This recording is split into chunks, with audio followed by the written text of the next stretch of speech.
Ternyata Allah mempersiapkan buat mereka yang lebih indah, yaitu ketika pulang.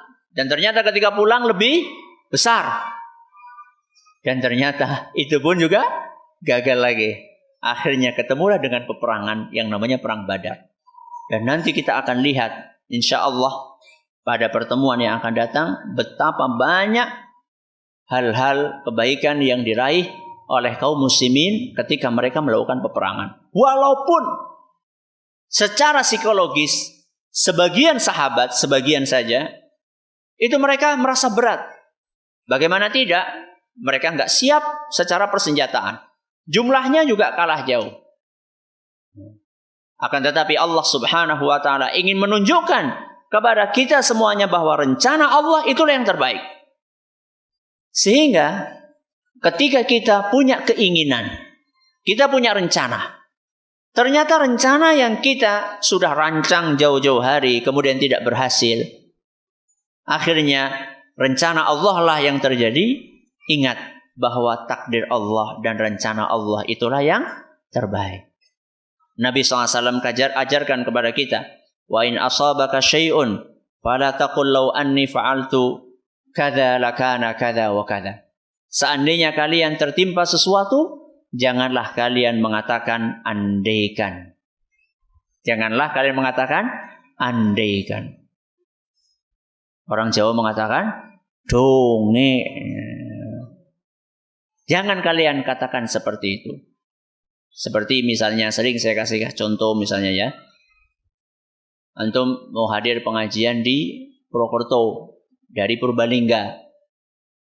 Alternatif jalannya bisa lewat Padamara, bisa lewat Sokaraja.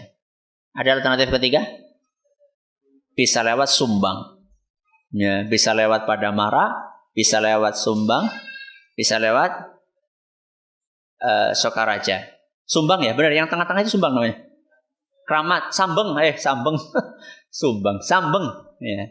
Bisa lewat mana tadi? Padamara, bisa lewat Sambeng, bisa lewat Sokaraja. Biasanya lewat Sambeng. Biasanya lewat Sambeng. Ketika lagi nyetiri mobil, ternyata asyik dengerin Radio Insani. Ya. Akhirnya lupa, nggak belok gitu. Harusnya belok menuju ke Sambeng, malah kemudian nggak lewat Sambeng, lewat Padamara. Itu sudah takdirnya. Nggak perlu Anda marah-marah kepada sopirnya. Ya, priwe sih, nggak perlu. Jangan engkau katakan andaikan. Ya. Jangan engkau katakan andaikan. Kenapa? Fa inna law taftahu amala syaitan. Sesungguhnya kata andaikan itu bisa membuka pintu setan. Ini kejadian yang saya alami sendiri. Kejadian yang saya alami sendiri. 2 pekan yang lalu. 2 pekan yang lalu jadwalnya pengajian akhlak di Masjid Jenderal Sudirman. Biasanya saya berangkat dari rumah itu kalau gasik jam 5. Kalau agak mepet jam 5:15. Jam 5:15 sudah sangat mepet. Ya, karena saya perkirakan sekitar setengah jam. Pada pertemuan 2 pekan yang lalu, saya berangkat jam 5:15. Berarti dalam kondisi mepet.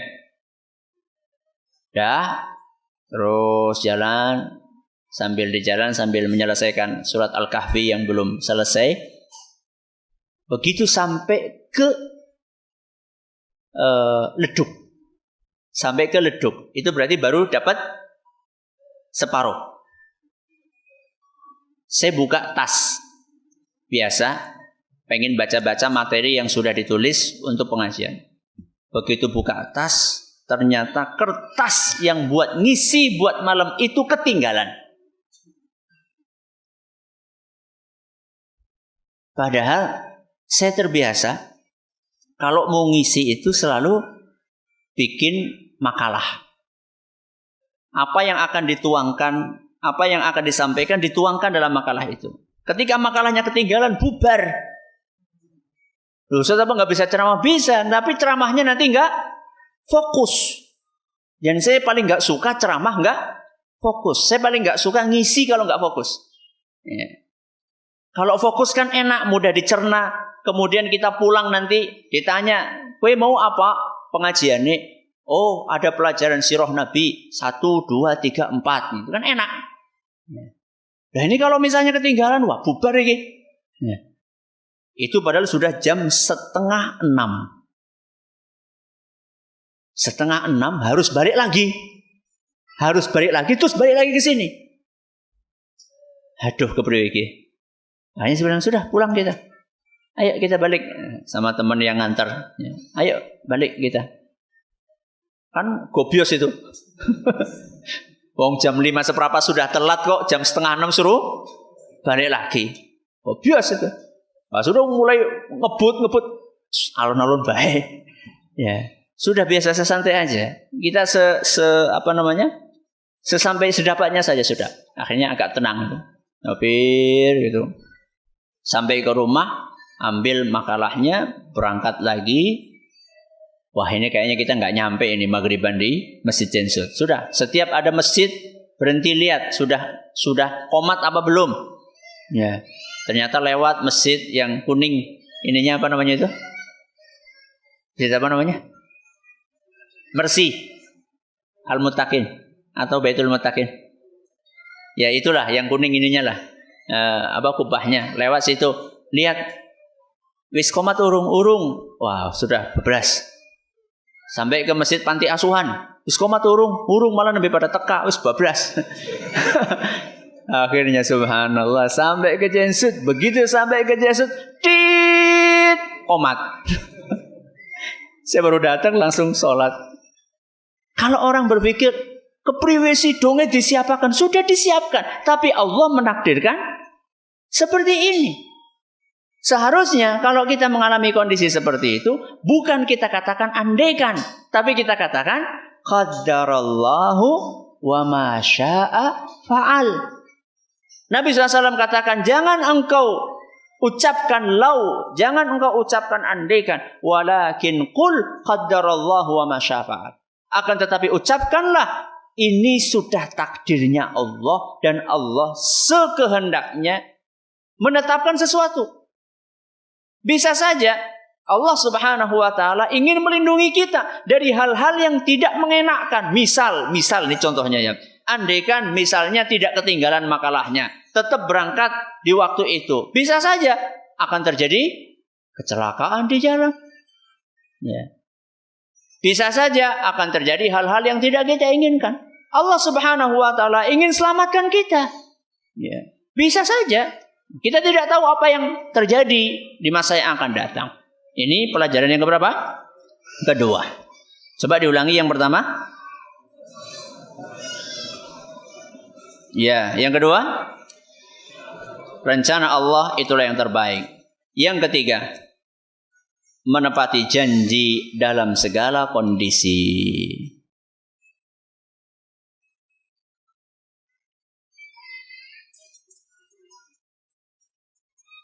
Apa?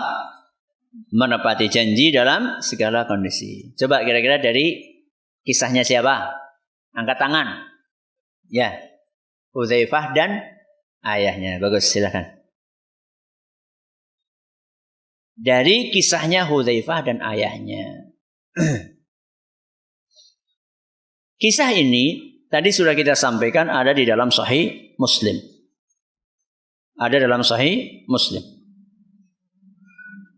Kata Imam Nawawi, dalam kondisi yang dialami oleh Hudzaifah ini, sebenarnya dia tidak wajib untuk menepati janji.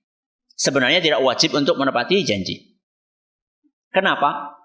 Karena ini ada perintah dari Nabi SAW untuk berjihad. Lebih wajib memenuhi perintah Nabi SAW dibandingkan memenuhi janji dengan seorang musyrik. Ya. Jadi ada dua kewajiban. Ada kewajiban memenuhi janji, ada kewajiban mengikuti perintah Rasul SAW untuk berjihad. Level wajibnya lebih tinggi yang ini, sehingga itu sebenarnya bisa gugur. Itu kata Imam An-Nawawi. Walakin arada Nabi sallallahu alaihi wasallam alla yushi'a an ashabihi naqdal ahdi. Akan tetapi Nabi sallallahu alaihi wasallam ingin untuk membiasakan para sahabatnya dan umatnya untuk menepati janji. Jangan mudah-mudah mengingkari janji. Coba kita lihat dalam keseharian kita. Betapa banyak orang yang gampang untuk ingkar janji. Temenan ge, engko tak bayar tanggal 30. Begitu tanggal 30, aduh, sorry ya. Nah, ikhwan ya, afwan akhi. Kecuali kalau betul-betul kita nggak bisa menepati. Dan itu pun harus minta maaf. Ya. Kalau betul-betul tidak bisa menepati janji. Kalau bisa ditepati, tepati.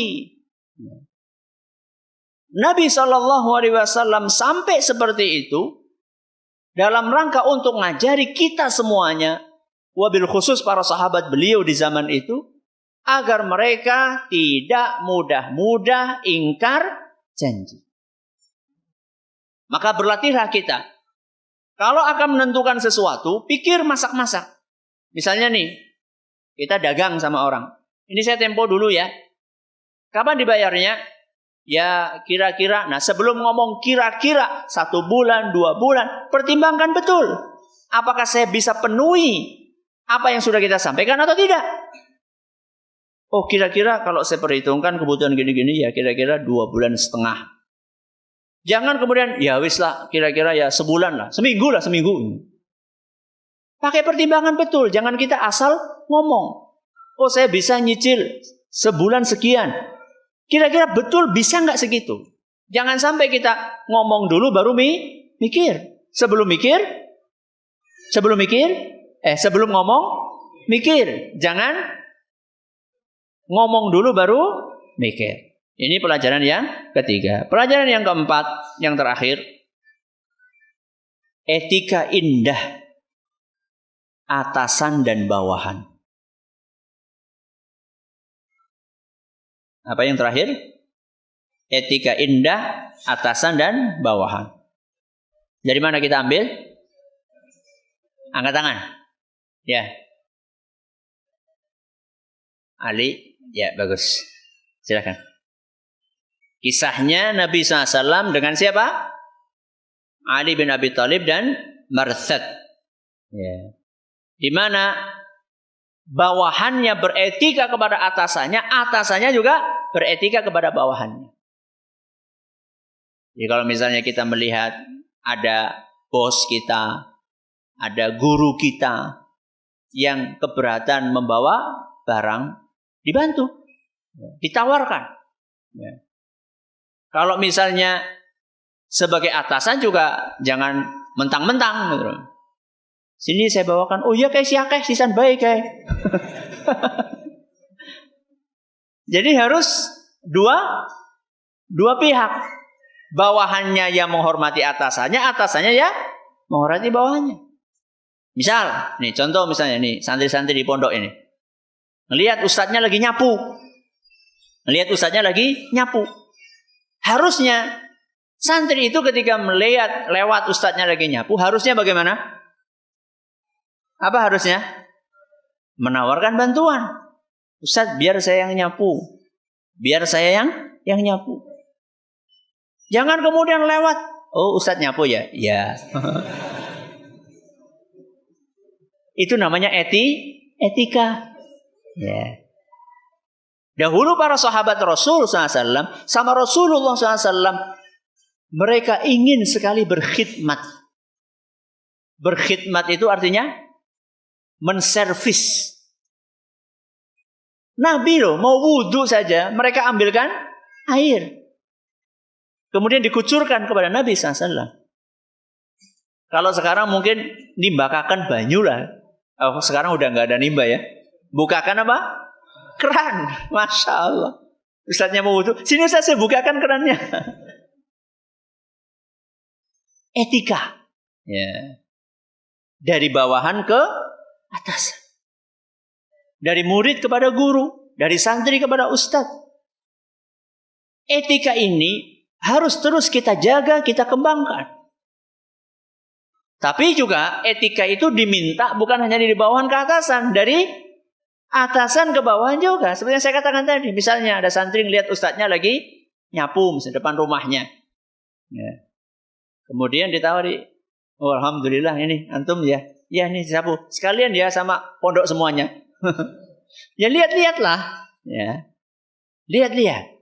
Maka dua-duanya perlu beretika. Yes, ya bawahan beretika, atasan juga beretika. Termasuk masalah etika ini bisa kita ambil dari apa tadi? Kisah yang lainnya. Yang bisa kita ambil etika. Angkat tangan. Apa? Masya Allah, silahkan. Musyawarah Rasul SAW. Musyawarah Rasul SAW dengan para sahabatnya ketika beliau ingin mendengar suara dari golongan Muhajirin Ansar. Akhirnya berbicaralah dari golongan Muhajirin siapa? Abu Bakar. Terus Umar. Terus Al-Miqdad. Ya, dari golongan Ansar Sa'ad bin bagus. Sa'ad bin Mu'ad. Alhamdulillah. Sekemutan. Ya.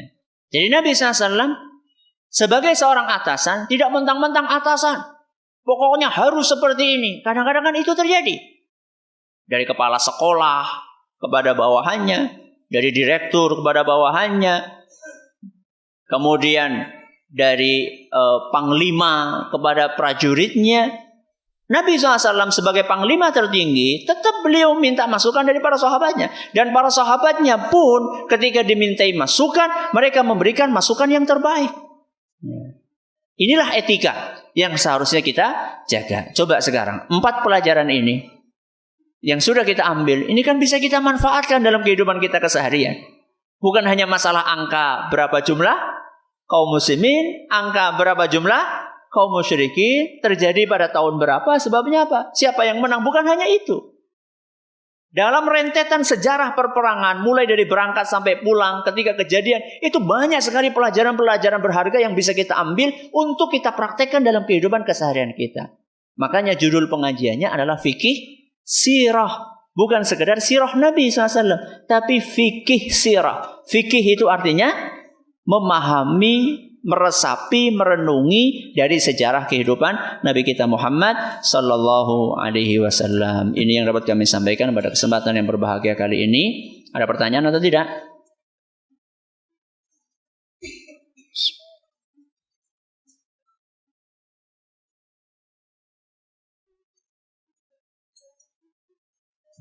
Enggak ada.